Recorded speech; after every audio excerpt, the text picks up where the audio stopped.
Bart pulled the rope. The hot air balloon turned into the shape of the principal's butt. Principal Skinner wanted to shoot the balloon down. He said that any student who shot it down could skip math class.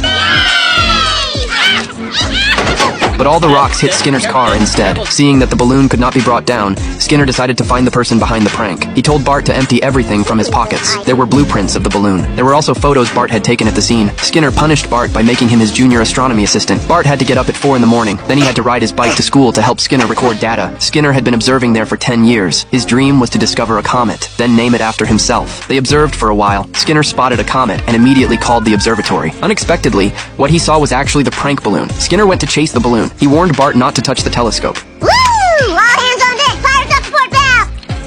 Hey. Bart actually saw a comet through the telescope. He immediately called the observatory. He named the comet after himself. After catching the prank balloon, Skinner saw Bart making the call. Congratulations, Bart. You've just discovered a comet. No! No! The news that Bart had discovered a comet made the newspapers. All the geniuses at school wanted to have lunch with Bart. They really wanted to see the comet named after Bart. There it is right there. The geniuses did not believe it because Bart had not used a telescope. You don't need a stupid telescope. It's right there. Bart's comet was heading towards Springfield. The kids told the experts at the observatory about it. The experts discovered that Bart's comet would soon smash into Springfield.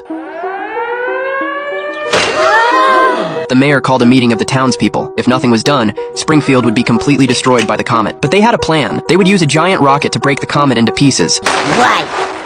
Oh, dear God, no! That way, the comet problem would be solved. The residents of Springfield were overjoyed. They even began to mock the comet. Soon, it was the day to launch the rocket. The Simpson family sat on the roof watching the comet. Marge worried that the plan might fail. Homer said he had a backup plan. If the plan failed, Homer would drive the family across the bridge and leave Springfield. The rocket was launched. The entire town cheered. But instead of destroying the comet, the rocket destroyed the only bridge out of town. Lock the bridge! We're doomed! The news reported that Bart's comet would hit Springfield in 6 hours. Now, many foolish people were trying to fly over the bridge to escape. The family was terrified. But Homer believed that the comet would break into small rocks after entering the atmosphere. Wow, Dad, maybe you're right. Of course I'm right. If I'm not, may we all be horribly crushed from above somehow.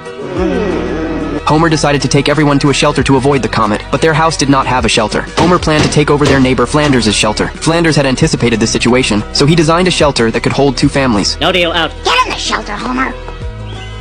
The comet was about to arrive. Everyone was very afraid, but Homer was inside the shelter, eagerly waiting for the comet to arrive.